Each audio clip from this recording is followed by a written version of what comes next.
ஆண்டவர் இயேசு கிறிஸ்துவில் மிகவும் பிரியமான ராசிபுரம் லூர்து அன்னையின் பங்கின் நம்பிக்கையாளரான என் சகோதர சகோதரிகளே, அன்பார்ந்த குழந்தைகளே, சிஸ்டர் மலர் மற்றும் சிஎஸ்எஸ்டி சகோதரிகளே, அன்பார்ந்த பங்கு தந்தை ஜான் ஆரோக்கியராஜ் அவர்களே, தந்தை பீட்டர் அவர்களே, நம்முடைய மறை மாவட்ட முதன்மை குரு அவர்களே, இந்த பெருவிழாவின் போது உங்களை சந்திப்பதில் மிகவும் மகிழ்ச்சி அடைகிறேன். உங்கள் எல்லாருக்கும் லூர்து அன்னையின் பரிந்து பேசலால் நிறைவாக எல்லா ஆசீரும் கிடைப்பதாக.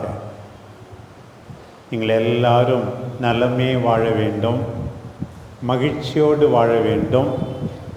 உங்கள் இதயம் விரும்பி தேடுவதை இறைவன் உங்களுக்கு அருள வேண்டும் என்று நான் உங்களோடு ஜெபிப்பதிலே மகிழ்ச்சி அடைகிறேன். ஒரு பக்கம் ஆண்டுதோறும் நாம் கொண்டாடுகின்ற நம்முடைய பங்கின் பாதுகாவலி லூர்து அன்னையின் பெருவிழா, இன்னொரு பக்கம் இன்றைக்கு ஆண்டின் பொதுக்காலம் 6வது ஞாயிற்றுக்கிழமை இறை வார்த்தை பகுதிகளை வாசித்தும் நாம் கொண்டாடுகிறோம். நம்முடைய கொண்டாட்டங்களின் தலையான நோக்கம் என்ன? நாம் எல்லாரும் வெறும் மனிதர்கள் மட்டுமல்ல, நம்பிக்கையாளர்கள், கடவுளில் நம்பிக்கை வைப்பவர்கள். இந்த வழிபாட்டினால், கொண்டாட்டினால், திருவிழாக்களினால், ஒவ்வொரு முறை நாம் ஆலயத்துக்கு வருவதால் நம்முடைய நம்பிக்கை பல மடங்கு பெருக வேண்டும். 2025ஆம் ஆண்டு நம் ஆண்டவர் பிறந்து 2025 ஆண்டுகள் சாதாரண ஜூபிலி ஆண்டாக கொண்டாடப்படுகிறது. தொடக்கத்தில் 100 ஆண்டுகளுக்கு ஒரு முறை என்று 1300களிலே தொடங்கியது. பிறகு சொன்னார்கள் 50 ஆண்டுகளுக்கு ஒரு முறை கொண்டாட வேண்டும் என்று. பிறகு சொன்னார்கள் ஒவ்வொரு 25 ஆண்டும் ஆண்டவருக்கு நாம் நன்றி கூறி கொண்டாட வேண்டும் என்று பணிக்கப்பட்டது. பாருங்கள், ஆக 2025ஆம் ஆண்டு ஒரு ஜூபிலி ஆண்டு. ஜூபிலி ஆண்டில் திருத்தந்தை நமக்கு சொன்னார், நம்முடைய எதிர்நோக்கு ஏமாற்றம் அடைய செய்யாது என்று. விண்ணை நோக்கி பயணம் செய்கிறோம், நாம் எல்லாரும் மோட்சத்துக்கு போக வேண்டும். ஆண்டவர் மீது நம்முடைய நம்பிக்கையை ஆழப்படுத்த வேண்டும் என்று. இன்னைக்கு பாருங்க, முதல் வாசகத்தில் நாம் வாசிக்க கேட்டோம், எரேமியா இறைவாக்கினர் நூலிலிருந்து, மனிதர் மீது நம்பிக்கை வைப்பவர் சபிக்கப்பட்டவர். அவங்க எப்படிப்பட்டவங்களாம் பாருங்க, மனிதர் மீது நம்பிக்கை வைக்கிறவங்க பாலை நிலத்தில் இருக்கிற முட்செடி மாதிரியாம். அது உண்மையாகவே நிலைத்திருக்குமா? நிலைத்திருக்காது. கடவுள் மீது நம்பிக்கை வைப்பவர் எப்படிப்பட்டவராம்? நீரோடை அருகிலே நடப்பட்ட மரம் போன்றவராம். அது நிறைந்த கனி தருமா? அதற்கு எந்தவித பயமுமே தேவையில்லையாம். பாருங்கள், இதுதான் இன்றைக்கு ஆண்டவர் நம்மை பார்த்து சொல்வது. மனிதர் மீது நீ நம்பிக்கை வைக்காது, கடவுள் மீது நம்பிக்கை வை. அவர் உன்னை ஏமாற்ற மாட்டார். கனி கொடுக்கின்ற வாழ்வை அவர் உனக்கு அளிப்பார். இதுதான் இன்றைக்கு முதலாக முழங்கப்பட்ட செய்தி. உன் நம்பிக்கை யார் மீது? நம்ம சொல்ல, நான் மனிதர் மேல நம்பிக்கை வைக்கல, எல்லாம் ஏமாத்திடுறாங்க. பணத்து மேல நம்பிக்கை வைக்கிறேன், அதுவும் மனிதர் மேல நம்பிக்கை வைக்கிற மாதிரி தான். இன்னும் சில பேர் என் பட்டத்தின் மீது நம்பிக்கை வைக்கிறான்னு இருப்பாங்க. இன்னும் சில பேரை என்னுடைய வெஹிக்கிள், என்னுடைய வாகனத்தின் மீது நம்பிக்கை வைக்கிறேன். இன்னும் சில பேர் எனக்கு எதுவும் வேணாம், என் டிவி இருந்தால் போதும், மொபைல் இருந்தால் போதும், ரொம்ப சந்தோஷமா ஆனந்தமாக இருப்பேன். இவங்க எல்லாருமே சபிக்கப்பட்டவர்கள் தான். அதன் மீது நம்பிக்கை வைக்காதே, கடவுளுடைய இடத்தை இவற்றுக்கு கொடுக்காதே. சாமி இன்றைக்கு மிக தெளிவாக சொல்லுகிறார் பார். பிரியமானவர்களே, என்னுடைய ஆசையெல்லாம், என்னுடைய நம்பிக்கை இன்னைக்கு ராசிபுரம் லூர்து மாதா கோயிலுக்கு வந்து பூசை வச்சு வேண்டி என் நம்பிக்கை அதிகமாகணும். என் நம்பிக்கை மட்டுமல்ல, இங்கே இருக்கிற அருள் சகோதரிகள், அருள் தந்தை, இங்கே இருக்கிற எல்லா மக்களுடைய நம்பிக்கை அதிகமாக வேண்டாம். பவுல் சொன்னாரே, நான் யாரை நம்பி இருக்கிறேன் என்று எனக்கு தெரியும் என்று சொன்னார். எனக்கு உறுதியூட்டும் இறைவனால் நான் எல்லாம் செய்ய முடியும் என்று சொன்னார். ஆண்டவரே, உம்மையே நம்பி இருக்கிறேன் என்று நாம் எல்லாரும் சொல்ல வேண்டும். பிரியமானவர்களே, இந்த நற்செய்தி பகுதிக்கு வருகிறோம். லூக்கா நற்செய்தி 6ஆம் அதிகாரத்திலிருந்து இந்த 6வது ஞாயிற்றுக்கிழமை முழங்கப்பட்டது. மலை பிரசங்கம் பற்றி கேள்விப்பட்டிருக்கிறோம். மத்தேயு நற்செய்தி 5ஆம் அதிகாரம், பேறு பெற்றோர் பேறு பெற்றோர். லூக்கா என்ன சொல்றாரு? 6ஆம் அதிகாரம் 20வது வசனத்திலிருந்து பேறு பெற்றோர்னு 4 தடவை சொல்றாரு, சபிக்கப்பட்டோர்னு 4 தடவை சொல்றாரு. அதுக்கு ஆப்போசிட்டா யாரெல்லாம் பேறு பெற்றவர்களாம் பாருங்க. ஏழைகளே, நீங்கள் பேறு பெற்றோர். பசியாயிருப்பவர்களே, நீங்கள் பேறு பெற்றோர். இப்போது அழுகின்றவர்களே, நீங்கள் பேறு பெற்றோர். மக்கள் உங்களை இழித்து பேசும்போது நீங்கள் பேறு பெற்றோர். இதுக்கு ஆப்போசிட்டா சொல்றார்,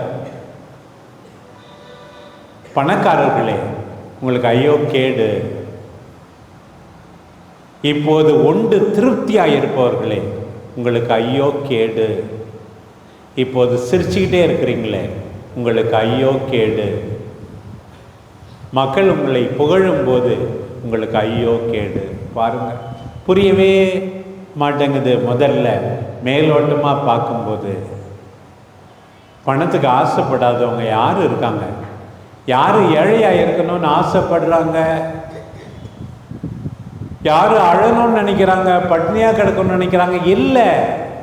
எதற்காக இப்படி சொல்லப்பட்டிருக்கிறது என்பதை நாம் புரிந்து கொள்ள வேண்டும்.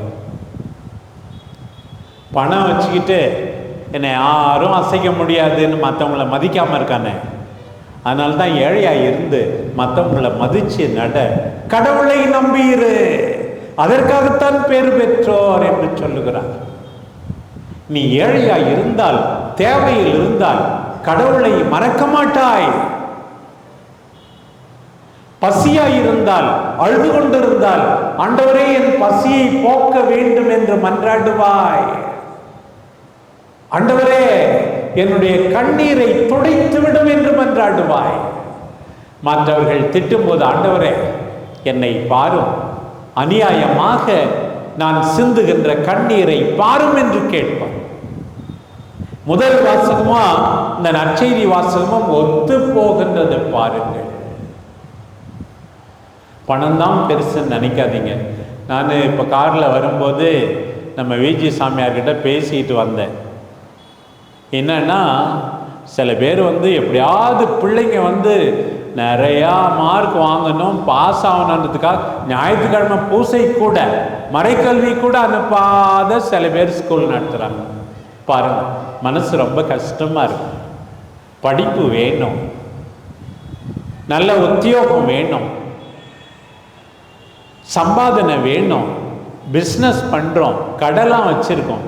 நான் ஞாயிற்றுக்கிழமை கூட ஆண்டவருடைய ஆலயத்துக்கு வராமல், திரு அவையினுடைய காரியங்களிலே ஈடுபடாமல் நாம் இருக்கலாமா? கடவுள் இல்லாமல் எதுவுமே இல்லையே, எல்லாம் குப்பையே. ஆண்டவருக்கு உரிய நேரத்திலிருந்து திருடி எனக்கு 10% வந்துடுச்சு. ஏன்னா ஞாயிற்றுக்கிழமை கூட பிள்ளைங்களுக்கு, பாதியார்களுக்கு, டீச்சருங்களுக்கு கூடாத வேலை கொடுத்தேன்னா அது பெரிய பெருமையா? என்னை பொறுத்த வரைக்கும் பெருமை கிடையாது. ஆண்டவருக்குரிய நேரத்தை கொடு. பிள்ளைகளினுடைய மூளையை நீ தரவுகளால் நிரப்பினால் போதாது, நன்றாக வாழ கற்றுக் கொடுக்க வேண்டும். பிரியமானவர்களே, பாருங்கள், படிப்பு தான் முக்கியம், பணம் தான் முக்கியம், சொத்துக்கள் தான் முக்கியம், நகை தான் முக்கியம் அப்படி நினைக்க கூடாது என்றுதான் ஆண்டவர் இன்றைக்கு சொல்லுகிறார். பாருங்க, பென்னத்தம்மாவுக்கு தானே யார் காட்சி கொடுத்தது? லூர்து அன்னை காட்சி கொடுத்தாங்க. அவங்க நினைச்சிருந்தா, மாதா எனக்கு காட்சி கொடுத்தாங்க, எல்லாரும் வாங்க, ஆளுக்கு 1,00,000 கொடுங்க அப்படின்னு வாங்கி பணக்காரி ஆயிருக்கலாமா? ஆயிருக்கூடாதா? நினைச்சு ஆயிருக்கலாமா? பெரிய பெரிய பணக்காரங்களாம் கொடுத்துருப்பாங்க. ஆனா அந்த அம்மா பணக்காரராக எண்ணவில்லை. சேரிட்டி சபையில் சேர்ந்து சிஸ்டர் ஆகி ஜபத்திலும் தவத்திலும் ஈடுபட்டு நல்ல சமூக வாழ்வு வாழ்ந்து மற்றவர்களுக்கு உதவி செய்து மரித்தார்கள். இன்னும் சில பேர் பென்னத்தம்மாட்ட போய் அவங்க பையில காசு போட்டுதான், நாங்கள் வச்சுங்க, உனக்கு தானே மாதா காட்சி கொடுத்தாங்க அப்படின்னு. உடனே பென்னத்தம்மா என்ன தெரியுமா சொன்னாங்க? ஐயோ, என்னுடைய பையில நெருப்ப அள்ளி ஊத்துற மாதிரி இருக்குது. ஐயோ, இந்த காசெல்லாம் எனக்கு வேண்டாம். அது மட்டும் இல்லை, அவங்களுடைய சொந்தக்காரங்களாம் சில பேர் பார்க்க போறாங்க. உங்க சொந்தக்காரி தானே பென்னத்தே, இந்தாங்க அவங்க காசு. மடத்துல இருந்து சொல்லி அனுப்புது, எங்க சொந்தக்காரங்கிட்ட சொல்லுங்க, என்னை வச்சு பணக்காரராக கூடாது என்று அவர்களுக்கு சொல்லி அனுப்புங்கள் என்று பென்னத்தம்மா குறிப்பிடுகிறாரே. எளிமை பாருங்க, மாதாவினுடைய காட்சியெல்லாம் பணக்காரங்களுக்கு இல்லை, எங்க பார்த்தாலும் ஏழைகளுக்கு, நோயுற்றோருக்கு, அநாதைகளுக்கு, ஆதரவற்றவர்கள். எளிமை ஏன் தெரியுமா? கடவுளை நம்பி இருப்பது. பிரியமானவர்களே, அதுக்காக பிஷப் ராசிபுரத்துக்கு வந்தாரு, கஷ்டப்பட்டு உழைக்க வேணான்னு சொன்னாரு, 4 காசு சம்பாதிக்க வேணான்னு சொன்னார். தப்பா சொல்லிடு. பணம் தேவை, தேவையானதை வாங்குவதற்கு, ஆனால் அதை தாண்டி கடவுள் தேவை என்பதை மறந்துவிடக் கூடாது. பாருங்க, லூக்கா நற்செய்தியில் ஆண்டவர் இது ஏழைகளின் நற்செய்தி அப்படின்னு சொல்றோம். திருப்பி ஆண்டவர் சொல்றார் 9ஆம் அதிகாரத்தில், இது 6ஆம் அதிகாரத்தில் வாசிக்க கேட்டோம். 9ஆம் அதிகாரத்தில் சொல்லப்பட்டிருக்கிறது, நரிகளுக்கு வலைகள் உண்டு, வானத்து பறவைகளுக்கு கூடுகள் உண்டு, மணமகனுக்கோ தலை சாய்க்கவும் இடம் இல்லை அப்படின்னு சொல்ற. நான் ஏழையாயிருக்கிறேன், கிடைப்பது போதும் என்று இருக்கிறேன், மற்றவர்களுடைய உதவியால் நான் சாப்பிட்டேன். 8ஆம் அதிகாரத்தில் அந்த பெண்கள் மரிய முதலியினால் இன்னும் சில தங்களுடைய ஊதியத்திலிருந்து அவருக்கு பணிவிடை புரிந்தார்கள் என்று 8ஆம் அதிகாரத்தில் நாம் ஏற்கனவே வாசிக்க கேட்டோம். பாருங்க, 12ஆம் அதிகாரத்தில் லூக்கா நற்செய்தி ஒரு பணக்கார முட்டாளை பற்றி சொல்ற. ஒருத்தவனுக்கு நிறைய நிலம் இருந்தது, கோதுமை விளைஞ்சது. அவன் ஐயோ நிறைய கோதுமை விளையுதே, என்ன செய்வேன் நான், தனக்கு தானே பேசிக்கிறான். என்னுடைய களஞ்சியத்தை இடித்து விட்டு பெரியதாக கட்டுவேன், கட்டி அதில் எல்லா தானியத்தையும் சேர்த்து வைப்பேன், நெஞ்சே உண்டு இளைப்பார், eat and drink and be merry அப்படின்னு தனக்கு தானே பேசிக்கிறான். உடனே கடவுள் சொல்ல, முட்டாள், இன்னைக்கு ராத்திரியே சாக போறடா, நீ சேர்த்து வச்சதெல்லாம் யாருக்கு கிடைக்கும்? அதுபோலத்தான், அப்படி இருக்காதே, சேர்த்து வைக்காதே. தேவையில் இருக்கிற வயதான பெற்றோரை பார், உடன்பிறப்புகளை பார், மற்ற மக்களை பார். அந்த பணக்கார முட்டாளுக்கு என்ன முக்கியம்? தான் மட்டும்தான் முக்கியம்.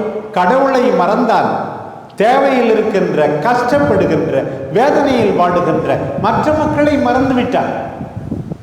உன்னை மட்டுமே நினச்சிக்கிட்டு இருக்காது. அப்பா அம்மா பார், எவ்வளோ கஷ்டப்படுறாங்க, அவங்களுக்காக கஷ்டப்பட்டு படி, ஏதாவது உதவி செய். உன்னை மட்டுமே நினைச்சிக்கிட்டு இருக்காத, உன் கூட இருக்கிற சகோதரிகளை பார்,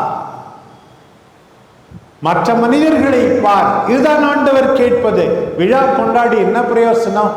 மற்றவங்களை பத்தி நினைக்கலன்னா ஆண்டவர் ரொம்ப தெளிவா சொல்றாரு 14ஆம் அதிகாரத்தில்.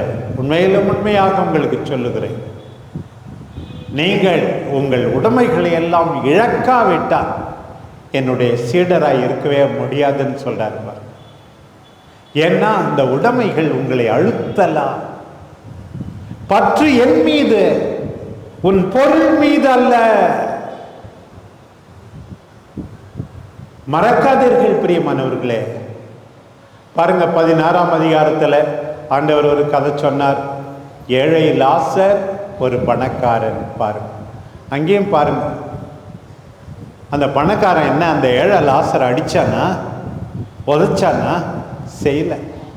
அடிக்கவும் இல்லை, உதைக்கவும் இல்லை, கண்டுக்கல, அவ்வளோதான். நம்மள சில பேர் அப்படி தான் இருக்கிறோம், கண்டுக்கிறதே இல்லை.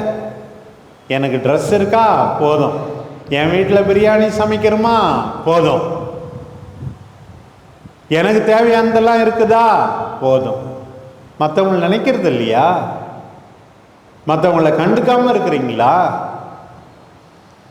அப்படின்னா என்ன நமக்கு கடைசியில் என்ன கிடைக்கும்? நரகம் தான் கிடைக்கும். சில பேர் சொல்லுவாங்க, நான் பாட்டில் செவனேன்னு இருந்தேன், யாருக்குமே கெட்டது செய்யலை. நீ கெட்டது செய்யாததுனால மோட்சத்துக்கு போக மாட்டேன், நல்லது செய்யாததற்காக நீ மோட்சம் போக முடியாது. ஒவ்வொரு நாளும் நல்லது செய்ய வேண்டாம்.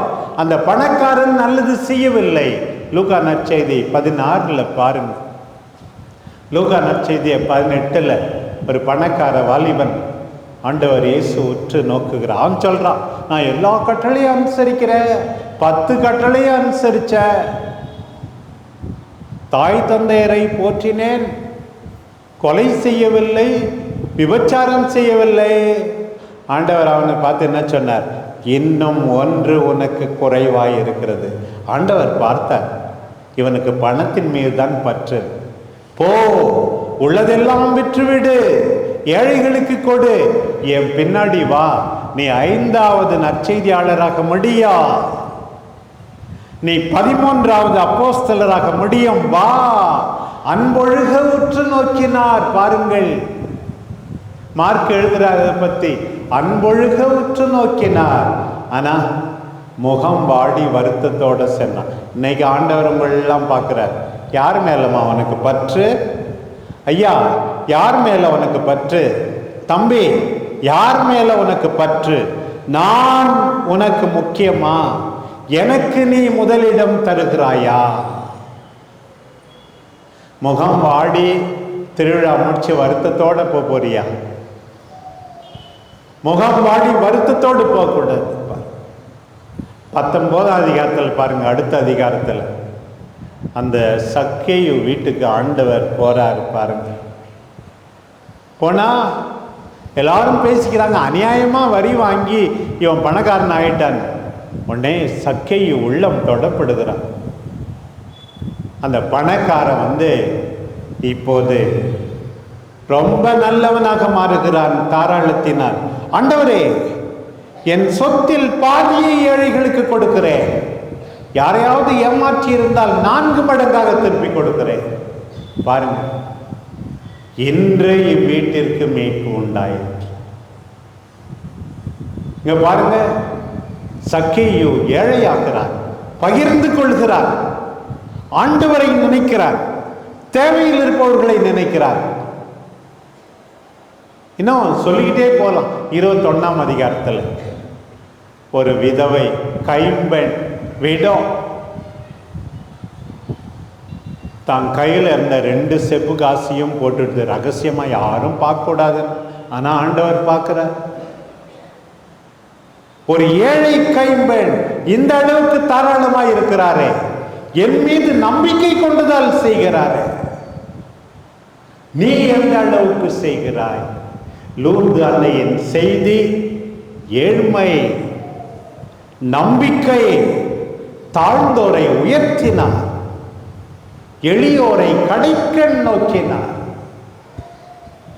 வலியோரை அரியணை நின்று அகற்றினார்.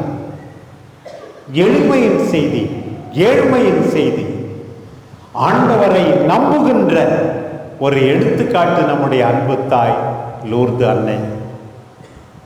ஆண்டவரை நம்புவோம், அவருக்கு முதலிடம் கொடுப்போம். அந்த தாயை போல நம் வாழ்வால் செயல்பாடுகளால் அவரை மாட்சிப்படுத்துவோம்.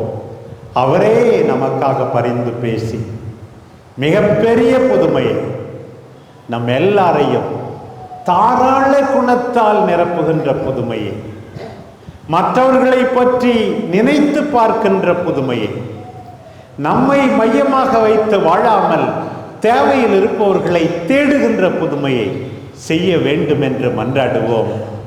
ஆமென்.